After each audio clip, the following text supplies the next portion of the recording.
Hello everyone. Today's tutorial is how to build a root structure mechanics. Actually, like this one. I think I showed this actually in one of the Instagram posts recently. So I wanted to share with you how to build this one. It's a freestanding, no foam design. It is an organic structure that resembles a root system, which is really cool. Very suitable for a garden style, and it can be fully flowered or it can be geared to a minimal look. So it's really up to you how you design in it. But I want to show you how to make one.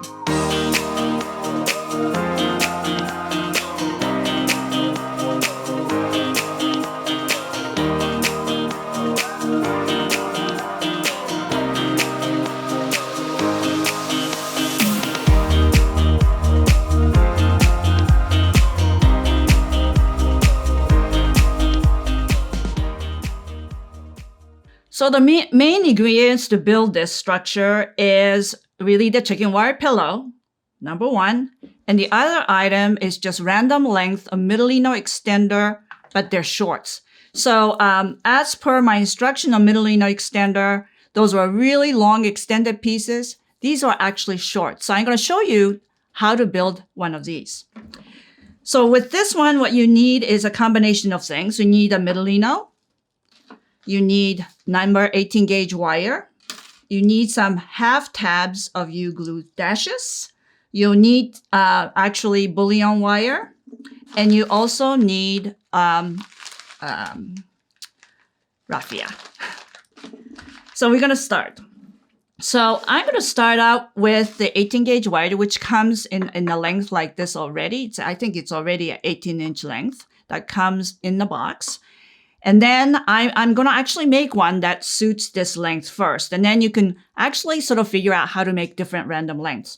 But what you're going to do is take the Midollino sticks, and actually you're going to keep the wire on the tip so that you have ability to bend right to the tip. But so Midollino has to be cut shorter. So I'm going to cut one short on both ends, and then some shorter still yet.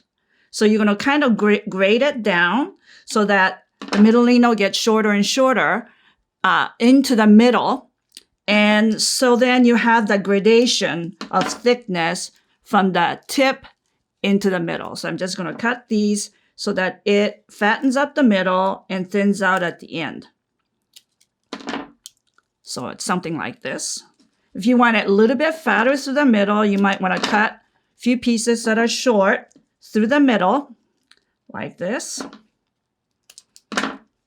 and surround it in through the middle. So it's something like this. It could be multiple of pieces because that will determine how fat it becomes in the middle. So what I'm going to do to start with is take a half a tab of U-glue, and I'm going to just sort of attach it through the middle to give it so that it's bound together somewhat. So from that spot, I'm going to take the bullion. The color of the bullion, it really doesn't matter what color. Whatever you might have is okay because it's going to be all covered up with raffia anyway. So I'm going to actually just stick it right to that half a tab of U-glue and then just wrap almost to the tip of the Midollino and then bring it back. So it's nice and tightly wrapped so that it stays together. It's really a key, important point to make sure that it's all together tight so that as you wrap later with the raffia, it all stays together. So I'm just going to the tip and then cut. So now that I've got that, so what you might want to do is cut it in all different lengths so that you have a bunch of these. Like maybe you're going to decide 1, 2, 3, 4. Maybe you need 20 pieces, so you'll make 20 in different variations of length. So that gives you that kind of an interesting variation of size. And then what you're going to do is going to take raffia, like that. I'm going to take the U-glue, and I'm going to put the U-glue at the tip, the half a tab, peel that off. And then I'm going to take the raffia, and I'm going to actually add it sort of in reverse so that the tip is going into the middle, and so that I can just kind of wrap around the tip like this so that I'm not starting with a loose piece of raffia at the tip. And then I'm going to bring it down. So I'm going to wrap it. Now I can just sort of twist it in my hand so that it follows the wrap all the way down. It's a good idea to have raffia that's a little bit wider.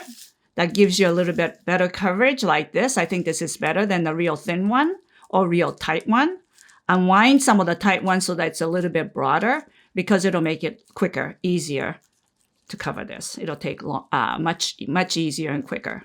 So you're going to kind of bring it down as far as you can.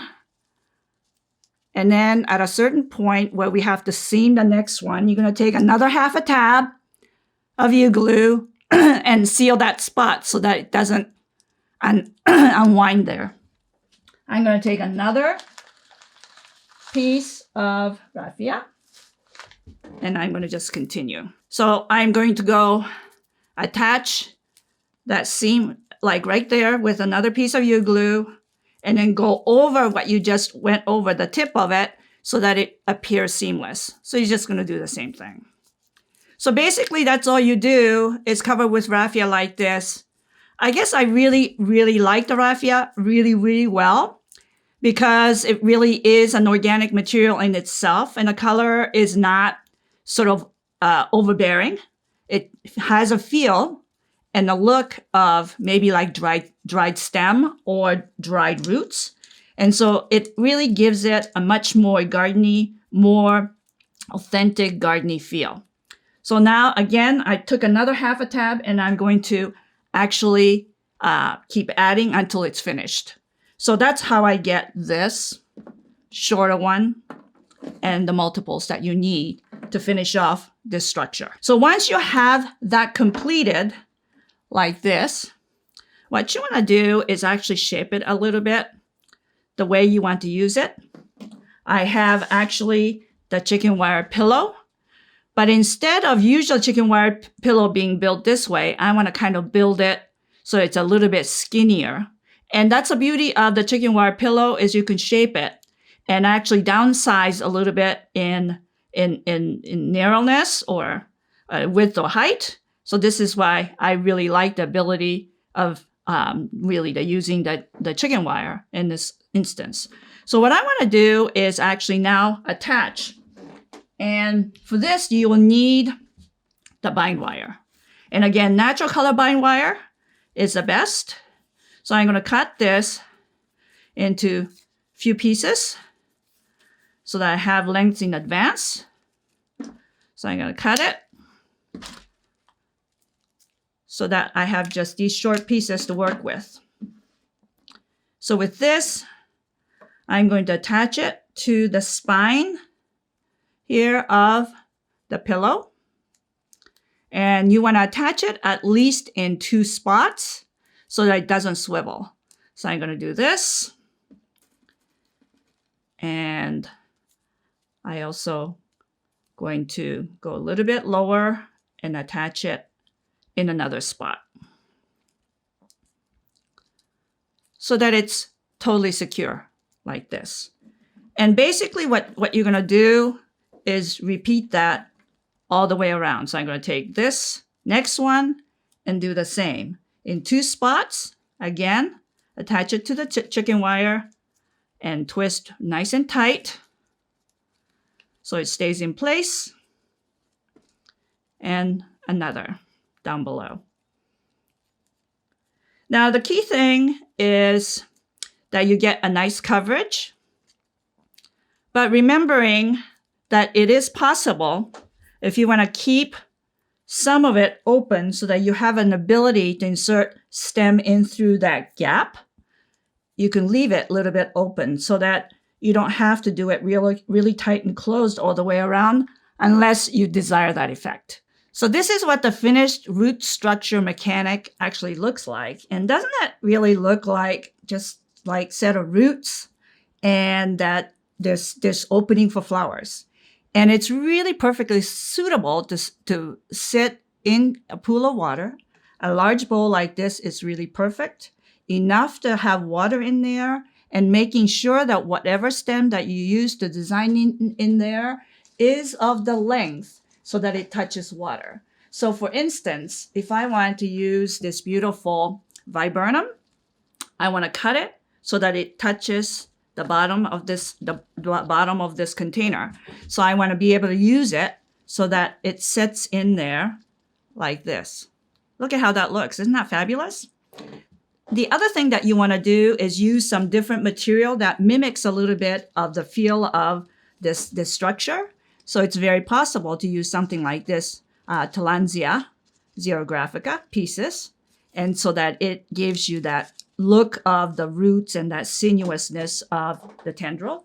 Also something like Tillandsia unissoidis, which is really the Spanish moss.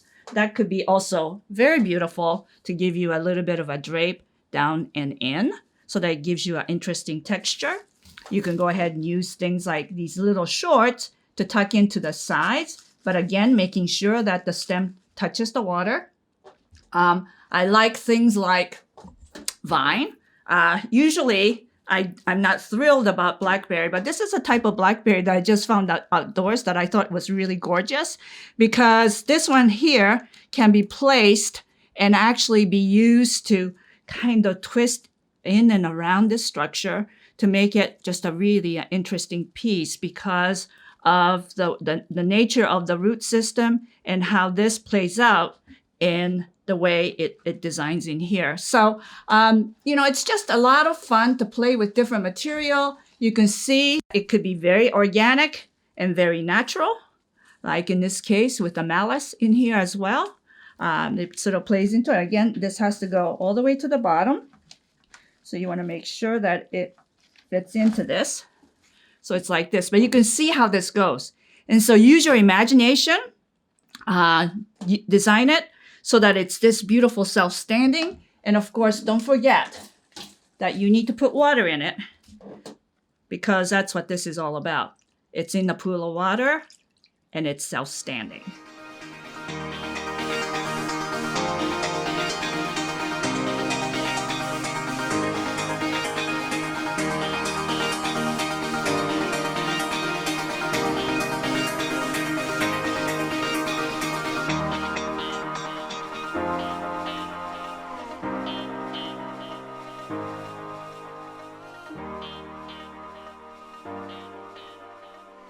Well, I hope the techniques that I use, the mechanics that I show, the inspiration of the roots inspire you to create something really fun for yourself. I'm excited. I want to finish this arrangement still, and I hope to show you a picture of it when it's done. So if you enjoyed watching this tutorial, make sure you give it thumbs up and don't forget to subscribe.